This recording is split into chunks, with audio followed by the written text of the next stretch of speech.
Bon après-midi, monsieur, madame. Ce matin, on avait conseil de gouvernement. Comme vous pouvez vous l'imaginer, on a discuté principalement le Covid-19 ici dans le pays. Je ne dois pas vous cacher que le nombre des nouvelles infections est important au Grand-Duché. Tout peut être voir en relation. Donc, nous avons d'une part le testing, nous avons la situation des résidents ici, mais indépendamment des chiffres, on peut les interpréter comme on veut, mais le chiffre est élevé. C'était prévisible. On savait que lors du déconfinement, il allait y avoir le risque de faire augmenter les infections. Notre premier objectif est de protéger notre système de santé. Il ne faut pas qu'on ne soit plus en mesure de soigner les personnes. C'est pour ça. Moins de testing ne serait pas une option. Le testing est l'instrument le plus important contre le virus.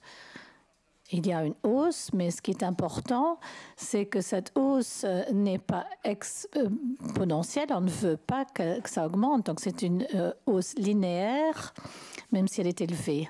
Ça veut dire les chiffres sont alarmants, mais ne sont pas choquants.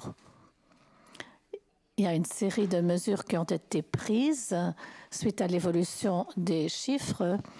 La cellule de crise a été réorganisée du côté du ministère de la Santé.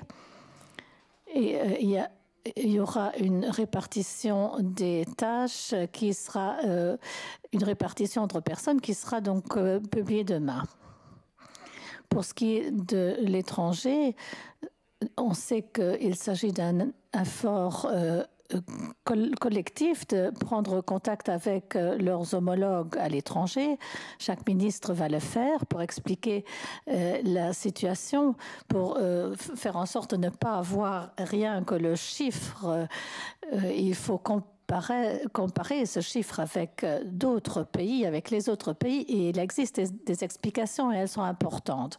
Que ce soit qu'à Luxembourg, on fasse beaucoup de testing, que ce soit le fait qu'on compte également les frontaliers dans ce nombre, mais il est également important d'expliquer comment cette situation se présente ici.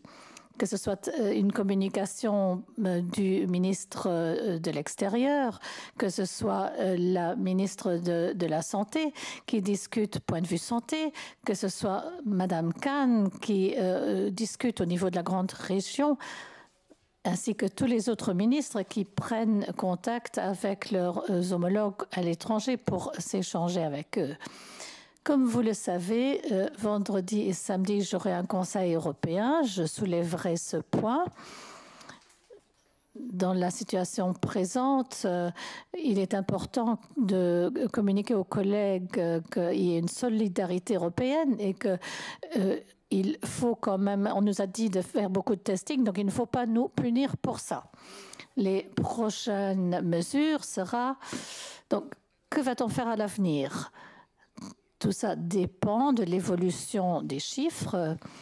On a discuté avec les experts, pas plus tard que ce matin, et les experts disent qu'il leur faut encore quelques jours pour faire le relevé de toutes ces données, voir où nous en sommes, quelle est la situation et ce qu'il faut faire. Donc il est prématuré aujourd'hui de faire des annonces sur ce qui va se décider dans les heures à venir.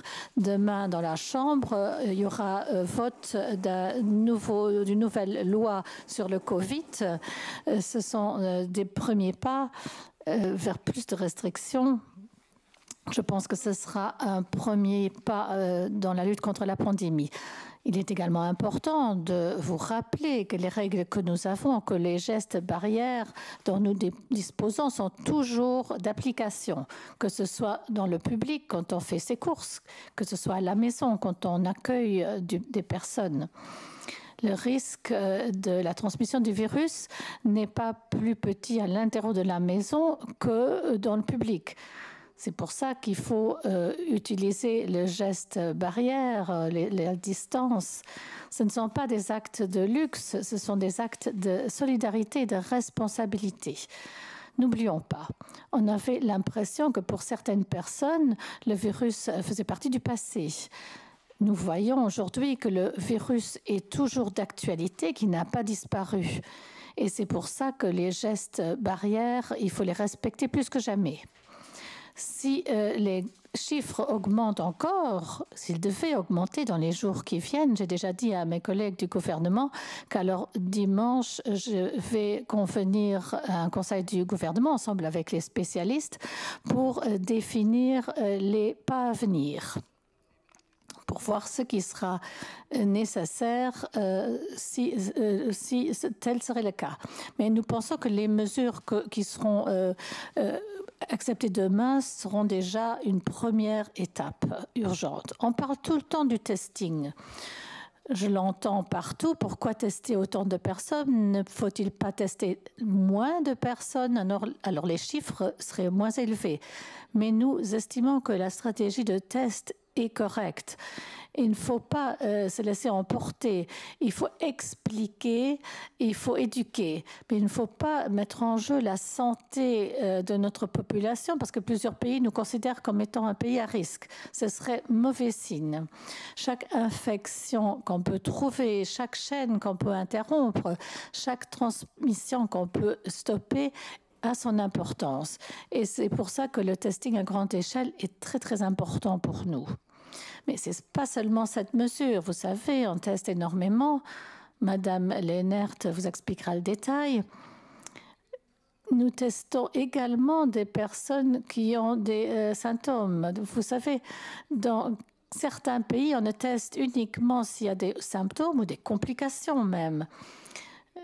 Si on ne regarde pas dans le miroir pour voir la réalité de la situation dans les différents pays, ce n'est pas ce qu'on veut ignorer. On sait que le chiffre est important, mais le chiffre reflète ce qui se passe sur le terrain. Et il ne suffit pas de vouloir avoir des bons chiffres et de s'arrêter là. Ce serait trop de risques pour notre propre population. Le testing va dans le sens de la protection de notre population. Nous comprenons qu'il y a beaucoup de demandes pour l'information, c'est compréhensible. Et nous estimons que la transparence est extrêmement importante. Il faut faire circuler les données. Nous communiquons tout ce que nous recevons comme information. Mais comme je l'ai déjà dit, il y a des choses qui ne sont pas tout à fait fiables, il y a des documents, des informations qu'il faut vérifier. Mais je vous le confirme, le gouvernement n'a rien à cacher dans ce dossier. Ce matin, on a également décidé qu'on veut avoir un contact étroit avec les communes. Il y a une personne qui est responsable de communiquer immédiatement les informations aux communes s'il devait y avoir une augmentation une information quant à la hausse des chiffres dans une commune. Encore une fois, la situation n'est pas choquante dans les hôpitaux. Ça veut dire qu'on a des chiffres qu'on peut encore gérer. Il faut tout faire pour que ça n'escalade pas. Tout faire pour ne pas arriver dans une situation où on ne saura plus gérer. Il s'agit d'une hausse linéaire et l'effort au niveau privé est au moins aussi important qu'au niveau public. Nous nous sommes organisés. Il y aura un nouveau texte demain à la Chambre. Nous discutons des analyses avec les experts pour pouvoir décider dimanche au cas où les chiffres augmenteraient. Alors, on discuterait des nouvelles étapes au gouvernement. Nous savons qu'il y a des pas à prendre, des mesures à prendre, mais chaque personne est une partie de la solution et il faut s'en rendre compte. Madame Lehnert, merci, bon après-midi. Oui, il faut souligner que les tests à large échelle, dont nous sommes fiers, on y a investi beaucoup.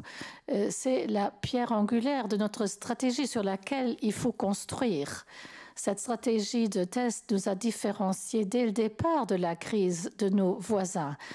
Dès le départ, on a testé beaucoup plus et on a augmenté pour arriver à des chiffres qui ne sont pas comparables avec d'autres pays. Pourquoi cette stratégie? Pourquoi? Parce que nous voulons repérer le virus au plus vite là où il se trouve.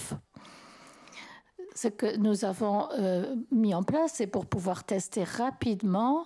Ce n'est pas seulement pour notre fierté personnelle, pour être numéro un. Non, le testing nous permet d'identifier les personnes qui sont infectées et les personnes qui sont autour et qui sont éventuellement déjà infectées, parce qu'il faudra les écarter, les mettre en quarantaine pour briser les chaînes de transmission. On l'a réussi. Je veux vous le rappeler, on risque de l'oublier. On a eu une stabilité pendant plusieurs semaines. On avait des chiffres bas, justement grâce à cette stratégie de testing, grâce au tracing, nos chiffres étaient très bas. Mais parce que nous nous sommes donné cette loupe pour observer exactement ce qui se passe, bien sûr, les chiffres ont augmenté et il ne faut pas les embellir, ça existe.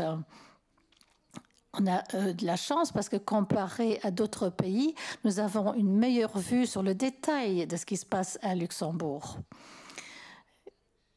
Il y a peut-être, nous ne sommes pas dans la situation comme d'autres pays qui sont dans le noir. Ici, nous avons une bonne vue du point de vue prévalence. Aussi, on peut voir les évolutions. On met beaucoup d'énergie dans l'analyse pour voir s'il s'agit de clusters importants au niveau de la population. Et si bien que nous puissions adapter nos mesures, notre communication. C'est très important, d'autant plus maintenant que les chiffres augmentent. Donc il ne faut pas relâcher ceci. Notre objectif est toujours, face à ces chiffres qui augmentent, il faut les gérer, les tenir à un niveau le plus bas, un niveau où nous savons où nous en sommes, où nous pouvons faire un calcul et savoir que nous n'allons pas avoir de difficultés au niveau de la prise en charge des patients. Ça a toujours été la situation, l'objectif, et c'est toujours le cas maintenant. Donc, on est content d'avoir ces outils et de pouvoir les utiliser de manière massive. Quant au monitoring, on en fait beaucoup. Je veux insister que nous faisons partie des pays qui ne font pas seulement beaucoup de tests, mais aussi dans les pays où la mortalité autour du corona est restée relativement basse. Et si on compare avec d'autres pays, on voit que ce sont les pays qui testent beaucoup qui ont une mortalité faible. C'est un fait, il ne faut pas oublier. Et ça a été notre première priorité. Nous sommes contents que le nombre de décès à déplorer est resté relativement faible grâce à cette multitude de tests. Il est également un fait que le reporting des chiffres ne se fait pas au gré des pays, c'est régularisé par rapport à l'Union européenne. Ce sont des résultats qui se font au niveau de laboratoire. Un test positif qui est fait dans le laboratoire doit être reporté et soumis aux autorités européennes. Ça veut dire que si on a des chiffres, les chiffres que nous avons, dont nous disposons, nous devons les envoyer à Bruxelles, à une institution européenne. Vous savez, dès le départ, nous sommes présents dans ces institutions. Dès le départ, nous avons été transparents. Nous avons expliqué notre situation luxembourgeoise. Nous sommes l'un des seuls pays, puisque ce qui est spécifique chez nous, c'est qu'on a beaucoup de non-résidents. Donc, on a toujours fait la part entre les résidents et non-résidents dans le calcul des infectés. Donc, nos chiffres sont en ligne. Aujourd'hui, on est à 82% de résidents par rapport à 18% de non-résidents qui sont positifs. On ne l'a jamais caché, ces chiffres-là. Même si ça n'a pas été reporté dans les chiffres actuels, parce que ce n'était pas le mécanisme, on a décidé de faire le changement. On va uniquement rentrer les résidents parce qu'il y a des conséquences nationales qui sont tirées de ces résultats, ce qui n'était pas prévu que, que nos chiffres allaient être comparés avec d'autres. Donc, comme M. Bettel l'a dit, on va plaider notre situation de manière au niveau diplomate. Je veux encore clarifier la chose. On nous parle, quelle est la différence entre les tests à large échelle et les tests normaux. Depuis le déconfinement, on a fait 82 000 tests, dont la majorité est quantitative. 66% des tests sont des tests à large échelle par rapport à 34% qui sont des tests normaux. Pour ce qui est du résultat, donc les chiffres positifs, c'est le contraire. Et ça, c'est également un fait. Ça veut dire pour les tests à large échelle, ces tests sont responsables de 15% des tests positifs, alors que les tests des personnes qui se font tester parce qu'ils ont des symptômes, ils représentent 85% des positifs, des cas positifs. Donc on ne peut pas partir du principe que le grand nombre de testing change l'image. Donc là aussi, comme nous venons de le dire, nous avons rapidement essayé de tester plus large comparé à d'autres pays. C'était également un coût très important. Au départ, on était plus restrictif parce qu'on n'avait pas autant de matériel. Donc, au fur et à mesure qu'on a eu plus de matériel à disposition, on a testé plus, même les symptômes légers, pour travailler en plus de manière préventive et de rattraper le virus. Si on teste déjà quand il y a de faibles symptômes, on a des chances de pouvoir isoler ces personnes et de briser la multiplication. Là aussi, donc, ce sujet de test à large échelle vient du fait qu'on teste largement et ça nous a donc mis dans une situation où on trouve plus de cas que dans d'autres pays. Forcément, si on ne teste pas, on ne peut pas trouver de cas positifs. Quoi dire par rapport aux nouvelles infections? Regardons en arrière. Donc jusqu'au 12 juillet, on a regardé. Donc on a 402 nouveaux cas, dont 62%.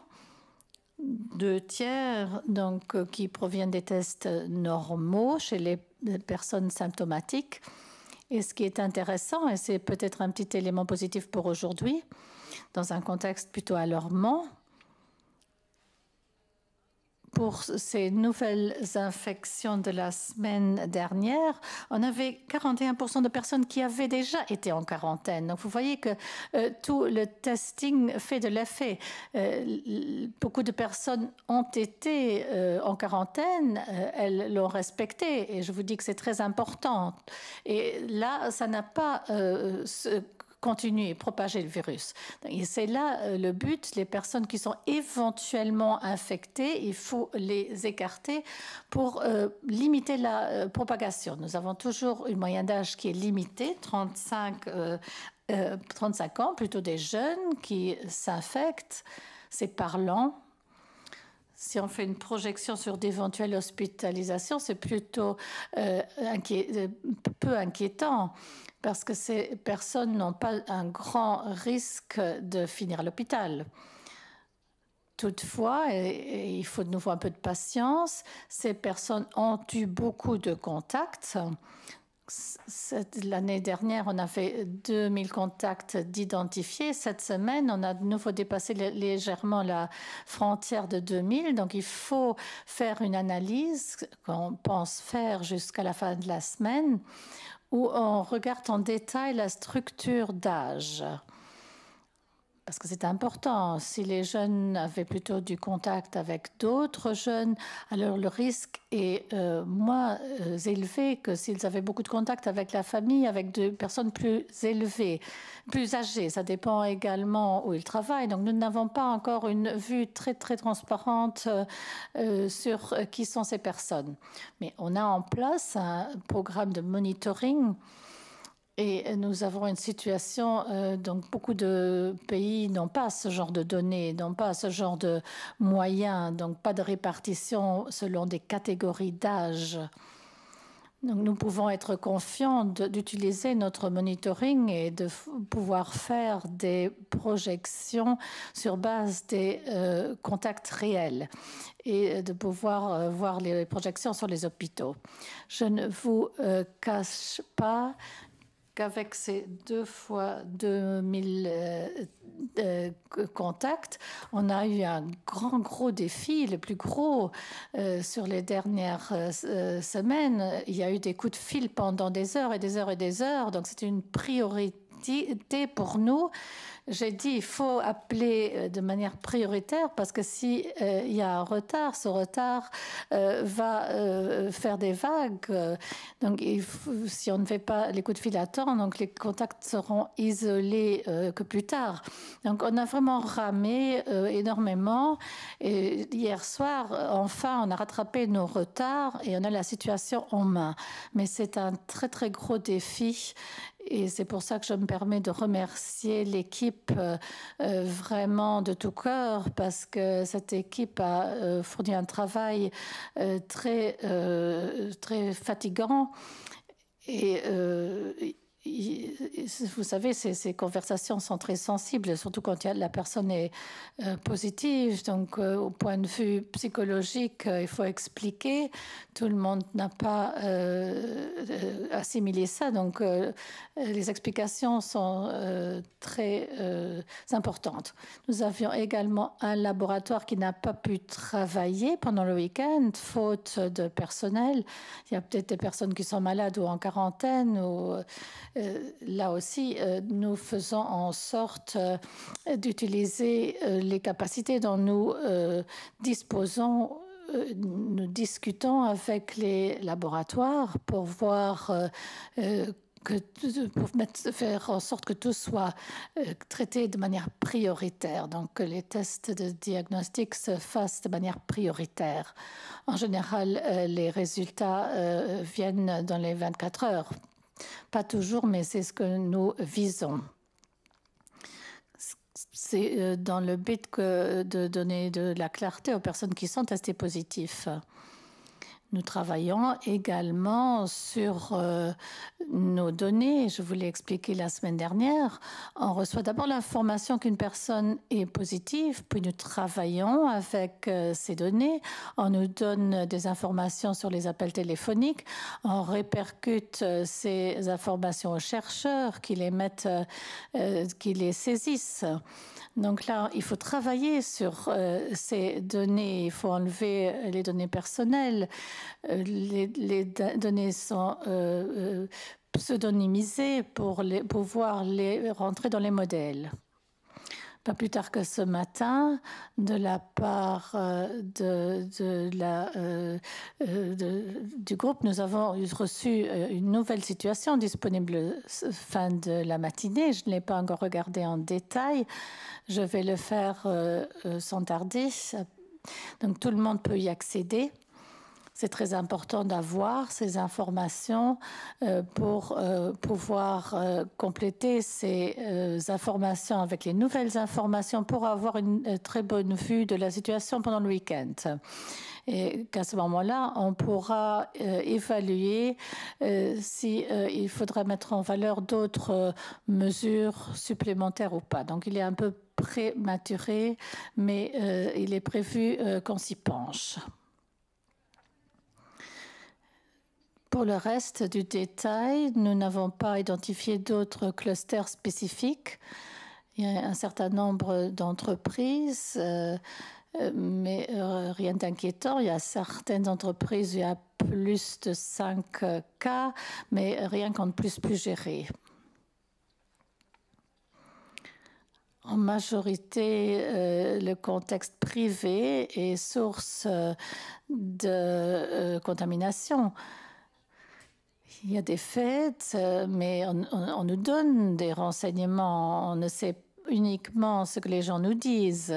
Ce n'est pas comme en justice. Nous sommes toujours tributaires des informations que les gens veulent bien nous donner. Et ce qui sort, c'est simplement, comme je l'ai déjà dit la semaine dernière, ce sont des fêtes d'anniversaire, des fêtes de famille. Des gens qui répartissent leur anniversaire en 3 groupes, c'est peut-être un peu mal compris, parce que même en petits groupes, on peut s'affecter si on ne respecte pas la distance. Donc ça nous apprend que ces règles de distanciation, il faut toujours les répéter. Même si on est à 3 et qu'on ne respecte pas, on a un risque de s'infecter. Le virus demande cette distance, puisque sinon les infections peuvent se produire. Donc qu'on soit 3 ou 4 ou 20, ça ne fait pas de grosses différences, sauf que le risque augmente, bien entendu.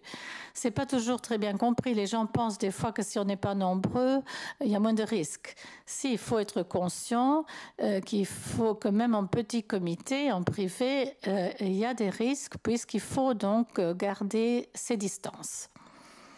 Il faut tenir vraiment, il faut faire en sorte que les contacts qu'on a sans distanciation, il faut vraiment tenir un listing de ces personnes. Parce que si après, il y a des appels téléphoniques et les personnes ne savent plus avec qui ils étaient en contact, ça ne sert plus à rien. Donc il est important de limiter ces contacts et de tenir le registre. Et donc c'est bien de le noter pour avoir sous les yeux qui on a fréquenté au cas où on est testé positif.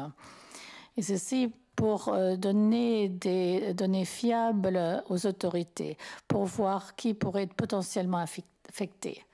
Chaque personne infectée représente une histoire unique. Quand est-ce qu'un cas est inquiétant? Ça dépend du cas par cas. Il y a des personnes qui ont 3 ou 4 contacts, c'est facile à gérer. Quand c'est une personne qui est peut-être à un endroit où il y a beaucoup de monde, qui était à plusieurs soirées, alors très vite, une histoire devient très très large et on n'a plus la vue d'ensemble.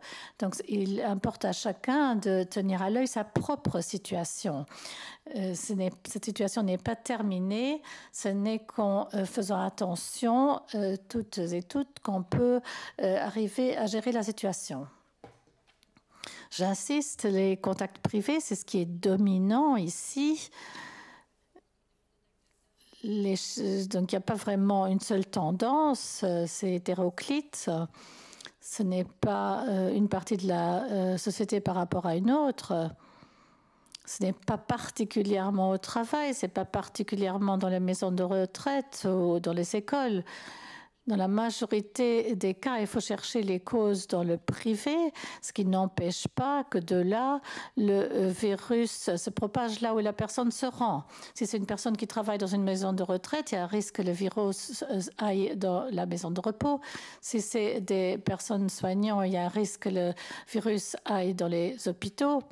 Si c'est un enfant qui s'est affecté à une soirée d'anniversaire, elle va emporter le virus à l'école. Donc, vous savez, c'est intéressant de savoir où sont les origines, les causes, parce qu'il faut sensibiliser. Mais une fois que le virus est présent, c'est la personne qui le porte et ça peut aller partout.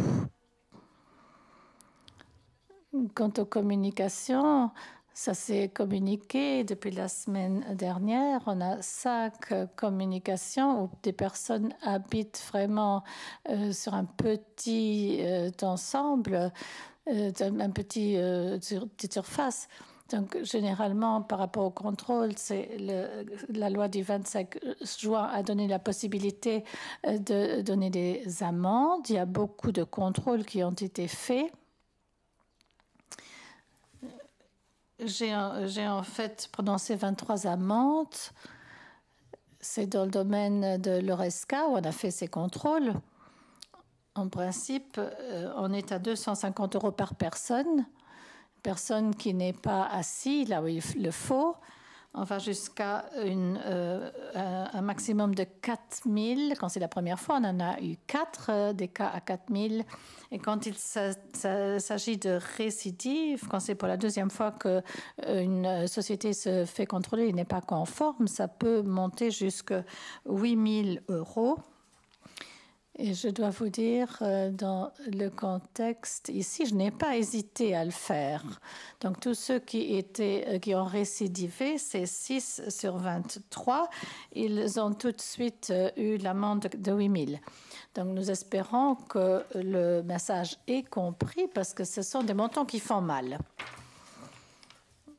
Donc, il y a beaucoup de sociétés qui se tiennent à ces règles. Et il faut que les quelques-uns qui ne s'y tiennent pas vont devenir quantité négligeable. De notre part, on travaille de manière stratégique, on continue le testing, on fait le tracing le plus vite et de manière le plus efficace possible avec des personnes supplémentaires qui travaillent pour nous. On a un interlocuteur pour les communes, pour les écoles maintenant. Donc petit à petit, on améliore et on adapte le service aux besoins. Et on teste de nouveau et de nouveau, et on va tester également là où se trouve un problème. C'est pour ça que nous avons décidé cette semaine, avec cette augmentation forte, de renvoyer encore 40 000 invitations au personnel du domaine des soins. Parce que là, il y a les personnes qui sont le plus en situation de pouvoir se faire contaminés. C'est souvent dans les structures où il y a des personnes handicapées, malades, hôpitaux, etc. Donc c'est un grand élan qu'on fait pour tester le personnel vraiment à grande échelle. De plus, on est toujours actif sur les vols. La Findel, ça fonctionne assez bien. Je veux toutefois profiter pour relancer encore un appel aux gestes barrières. C'est ce qu'il y a de plus efficace et de moins cher. Par rapport au test, on a reçu l'information qu'il y a un rush aux cabinets médicaux. Donc le principe ne devrait pas être d'aller se faire tester quand on veut aller à Trèves. La stratégie, c'est toujours qu'on teste les personnes qui ont des symptômes, ne fût-ce que des symptômes minimes.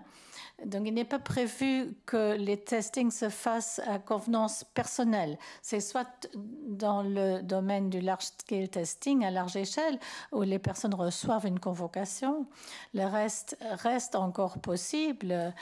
Chaque laboratoire peut faire un test à charge d'un patient, de le faire à la demande. Mais ce matin, on a eu des appels alarmants des médecins des laboratoires qui nous disent on est surchargé, on doit d'abord travailler sur les personnes qui ont des symptômes, qui ont besoin de tests. Donc, il ne faut pas trop de mélange là. Et la même chose dans les urgences. Donc, je vous appelle, n'allez pas aux urgences. Ce n'est pas fait pour se faire tester. Si vous avez le moindre symptôme, appelez votre médecin qui va sous-peser si oui ou non il faut donner une ordonnance pour un test. Si on vous invite, allez-y, s'il vous plaît.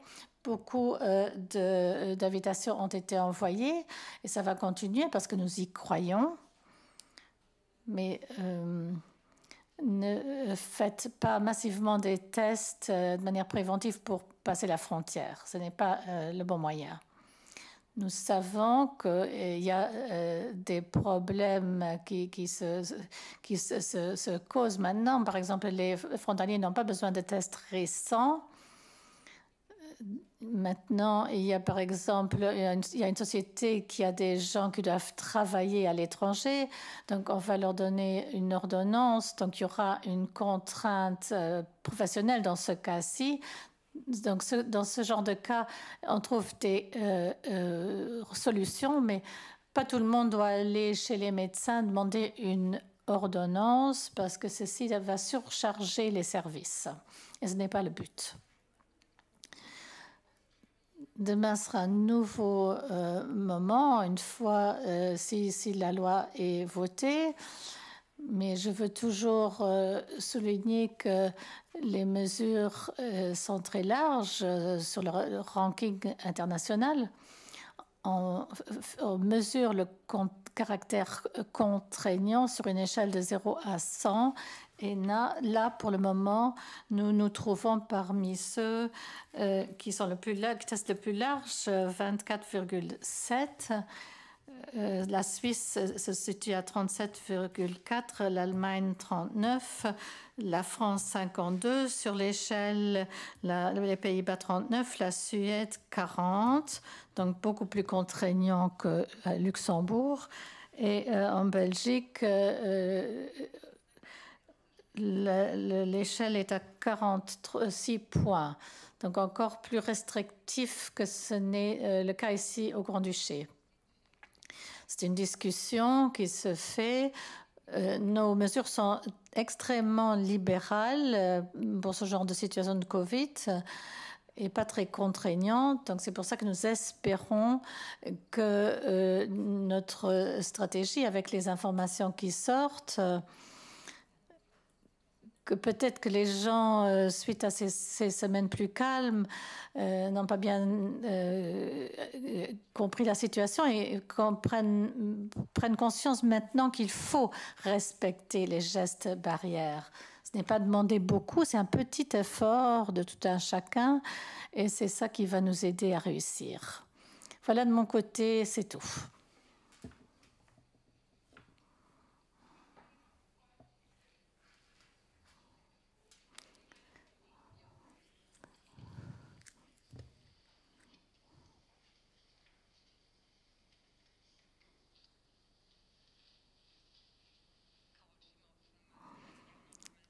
Carole Schimmer de la radio 100,7. Deux questions. Quand est-ce que les médecins vont être payés ou est-ce qu'ils ont déjà été payés? Il y a fait un retard. Vous aviez dit que ça allait se passer jusqu'au milieu de cette semaine. Deuxième mois, Laboratoire Réunis et Caterpillar ont marqué sur leur site internet qu'ils n'allaient faire le frottis qu'avec prescription.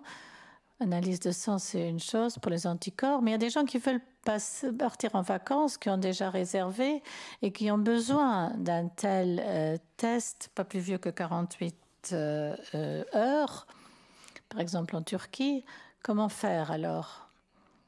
Vous avez dit les gens peuvent payer de leurs propres proches, ce serait OK, mais comment faire? Deux questions. Donc pour les paiements, d'abord, c'est réglé du côté administratif. Tout n'est pas encore géré, ça va encore durer un peu. On fait des discussions bilatérales, mais c'est des démarches administratives de tout passer en revue. Pour le reste, j'aime entendre que le message est bien arrivé dans les laboratoires. Nous ne sommes pas par des temps normaux. Et il n'y a pas longtemps encore, nous n'avions pas suffisamment de tests pour tester les gens qui sont symptomatiques. Maintenant, nous voyons qu'il y a des chiffres qui augmentent. On regarde encore dans les jours à suivre. Il faut être prudent, respecter le tout. S'il y a des gens qui ont besoin du test pour convenance personnelle, ils peuvent essayer chez leur médecin, mais ce n'est pas le but au départ. Les laboratoires sont libres de proposer les tests, mais il faut encore qu'ils sachent gérer la masse. Parce qu'il y a eu des laboratoires qui n'ont pas pu travailler sur nos analyses dont on a besoin. Et c'est pour ça que je peux expliquer qu'il y a des laboratoires qui disent, voilà, on va mettre nos capacités prioritairement sur ce qui nous provient par ordonnance. C'est un marché libre qu'on ne peut plus offrir quelque chose à un endroit. Alors c'est le cas. C'est un problème récent. Nous en sommes conscients. Et nous regardons quelles solutions nous avons, que nous pouvons mettre en place. Il faut de la réflexion pour arriver à une solution qui ne compromette pas ce qui est prioritaire. Pendant quelques jours, on avait des problèmes. On avait des gens testés positifs et qui ont dû attendre 2-3 jours à leurs résultats. Donc, de notre point de vue, c'est la grosse priorité. Et c'est voilà le discours que nous tenons par rapport au laboratoire, avec la conséquence que peut-être certains laboratoires ne peuvent pas le proposer. Il faut faire une différence entre quelqu'un qui veut faire ses courses à Trèves et quelqu'un qui a déjà payé pour ses vacances. Il faut faire la différence. Donc, il faudrait trouver un modus vivendi avec les laboratoires. La priorité, c'est pour ceux qui ont des symptômes, mais les personnes qui ne vont pas au laboratoire pour du luxe, mais pour simplement ceux qui ne sont pas vraiment prioritaires, hein, parce qu'il y a une différence entre les personnes qui veulent aller faire les courses à côté et ceux qui risquent de se faire annuler leurs vacances sans restitution de paiement. Donc il y a une différence.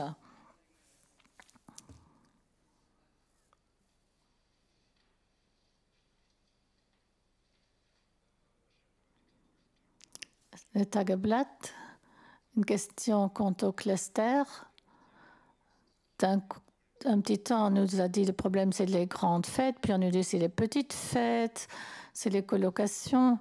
Ne serait-il pas plus facile de faire une publication transparente des clusters? Ça, c'est ma première question. Et l'autre, vous dites, suivant l'évolution des chiffres, la loi doit être adaptée, la loi sera votée demain. Comment ça se passera? Par amendement, par arrêté, par règlement grand-ducal? Deux questions différentes. D'abord, quant à la transparence des données. J'ai eu beaucoup d'échanges par rapport à ce sujet. J'ai vu quelques ministres dans ce contexte. Systématiquement, on communique sur les causes de l'infection. C'est plus vite fait que dit que fait, parce que les informations, d'où est-ce qu'elles viennent? En faisant un tracing, on reçoit beaucoup d'informations des personnes, mais c'est toujours basé sur des récits de personnes. Ce ne sont pas des données qui sont factuelles. Ce qu'on partage avec vous, ce sont les tendances que nous constatons dans nos services.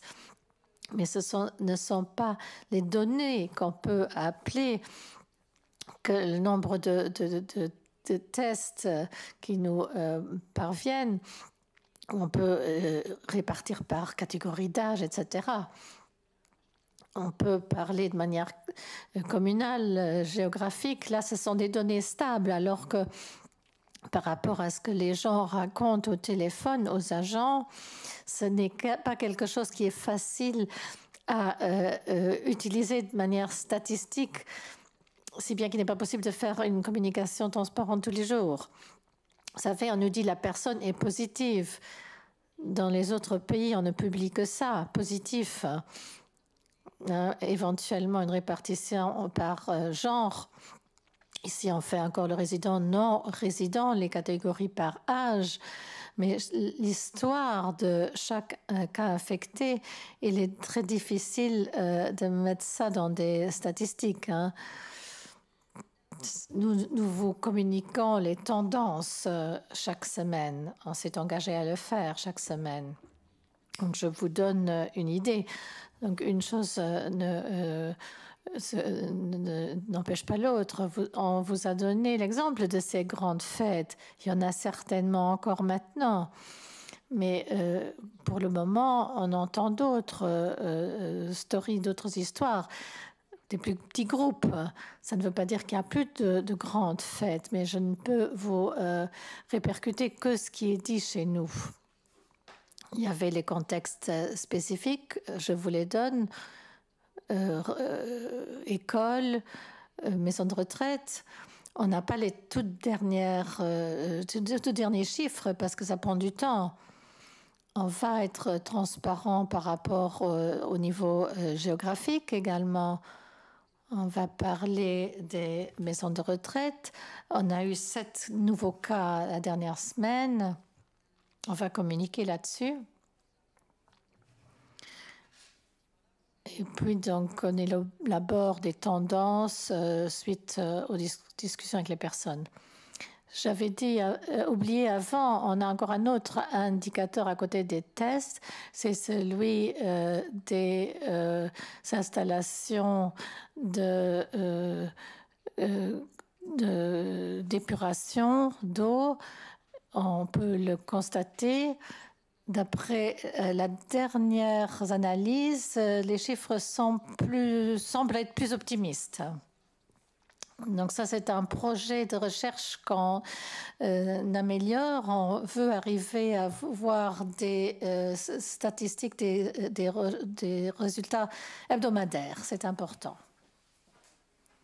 Pour compléter, dans les semaines à venir, nous allons aussi vous donner les cantons, les informations par canton.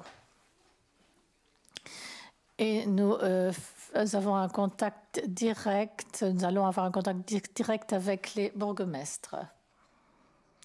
Pour la loi, ce qui va être voté demain sera voté demain. Les restrictions nécessaires.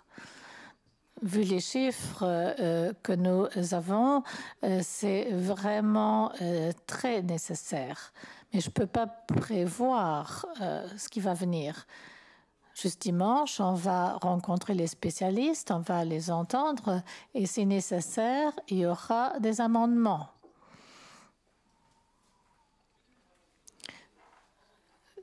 Si dimanche, il y aura de nouvelles mesures, ce ne sera pas des mesures d'assouplissement. Je vais sans doute vous faire répéter un peu ce que vous avez déjà dit, mais j'aurais besoin d'une réponse en français, je suis désolée. Comment vous expliquez cette explosion des cas au Grand-Duché? Alors sans doute effectivement le testing y a contribué, mais ça n'explique pas tout. Et est-ce que ça veut dire que vous allez devoir prendre des mesures sanitaires plus strictes?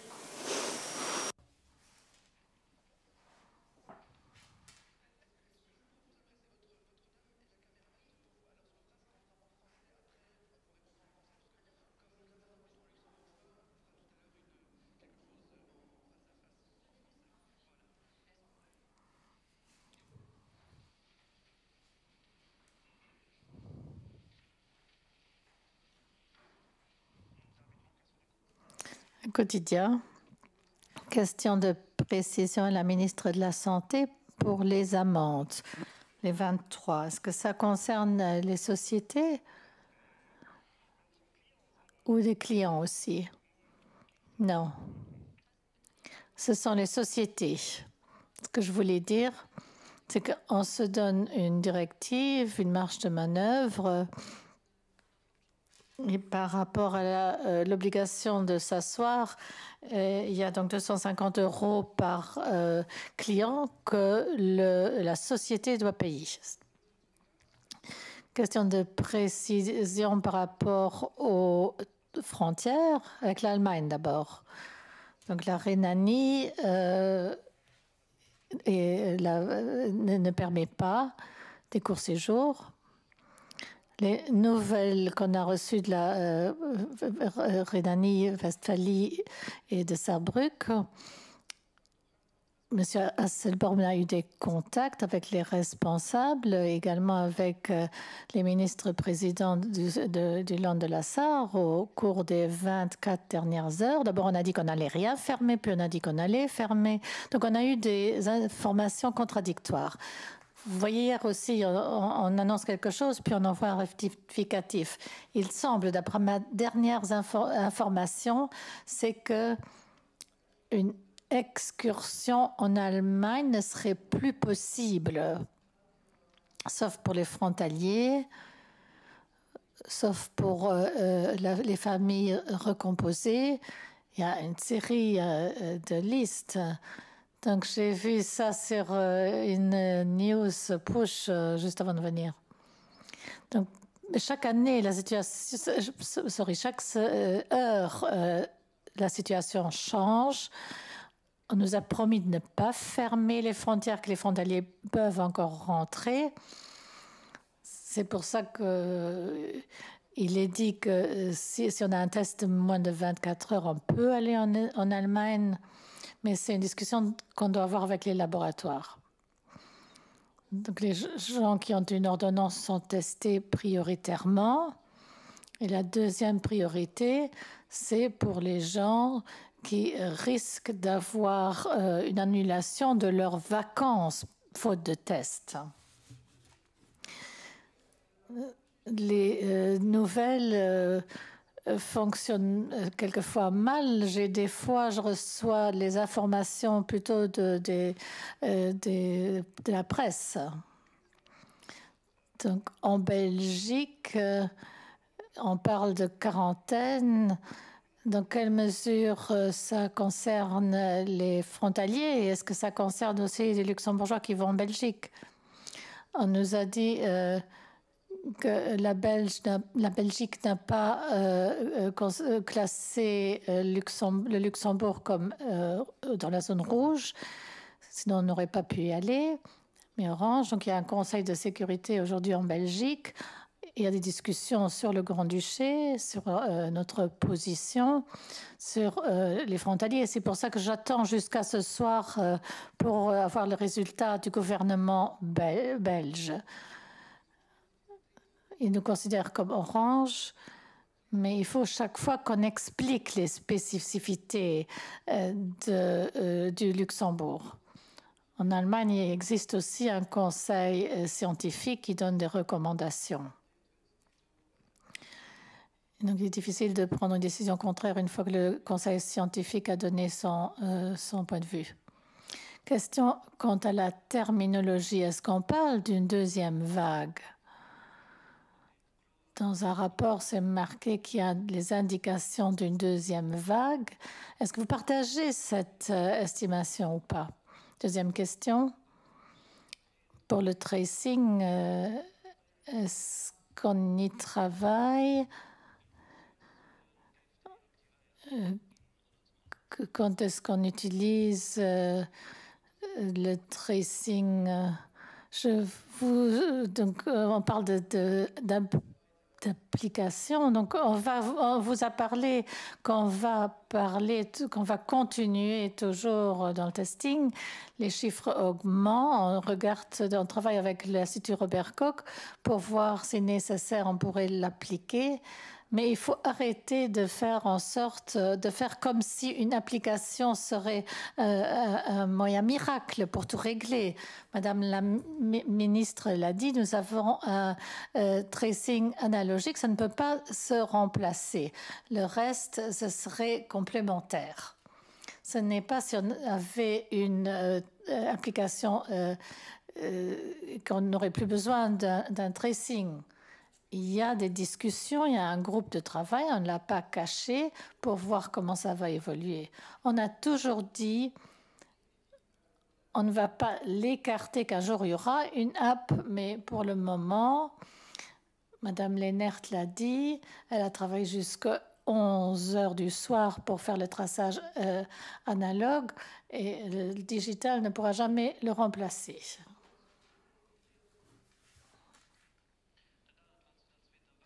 Donc l'autre question, c'était par rapport à la deuxième vague, si on peut l'appeler ainsi.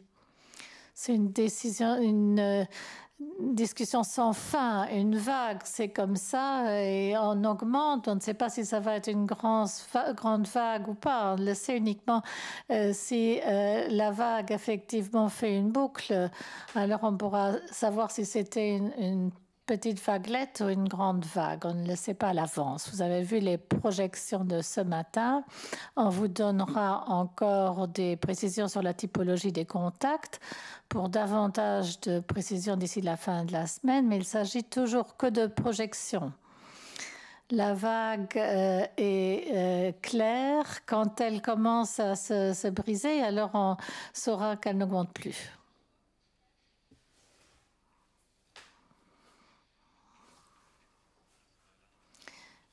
Luxembourg-Hollande, deux questions.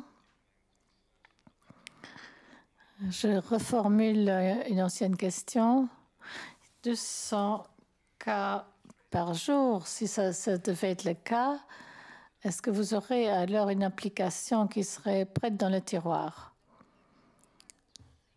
Il y a des choses différentes. Le tracing manuel pourrait arriver à ses limites au niveau plafond. C'est difficile à illustrer. Tout dépend de l'historique de chaque personne en particulier. On pourrait encore contacter, retracer des nouvelles infections pourvu que les contacts sont clairs. Mais s'il y a des personnes qui ont d'énormes contacts qu'on ne peut pas retracer, alors c'est difficile. Donc ce n'est pas vraiment prévisible. On ne peut pas parler d'un certain nombre de nouvelles infections. Tout dépend du concret, de l'histoire de la personne en question. Une application de tracing, c'est autre chose. C'est comme quand la personne se débrouille elle-même. Ce sera une responsabilité chez une personne qui aura la responsabilité de tracer. Ça irait pour les personnes qui connaissent le sujet, mais c'est deux choses différentes et je ne vais pas vous donner un chiffre par rapport auquel on ne pourrait plus gérer la situation parce que tout dépend de l'histoire qui se trouve derrière les infectés.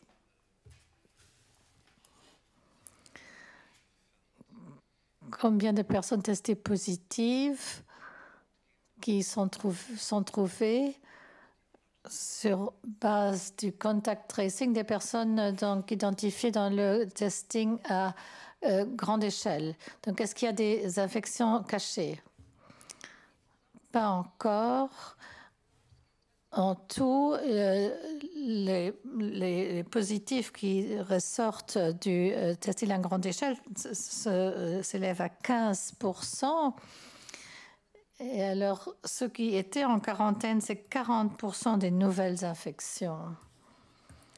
Ce sont des personnes qui avaient déjà été tracées en grande partie. Quelques questions encore?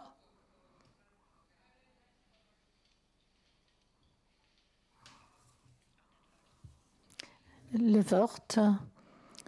Donc, ce matin, cet après-midi, l'opposition a fait une conférence de presse en se plaignant de manquer d'informations, de ne pas pouvoir se faire un aperçu. Je ne sais pas dans quelle mesure vous êtes informé des critiques. Qu'est-ce que vous pouvez en dire? Je n'ai pas écouté cette conférence de presse. Je sais que c'est leur souci. Mais je sais qu'on doit prendre des décisions rapides quand on reçoit des nouvelles informations, comme par exemple aujourd'hui, il y a eu une nouvelle prise de position de la recherche, c'est allé en ligne. Je pense que la Chambre a eu plus de temps de lire tout ça que nous.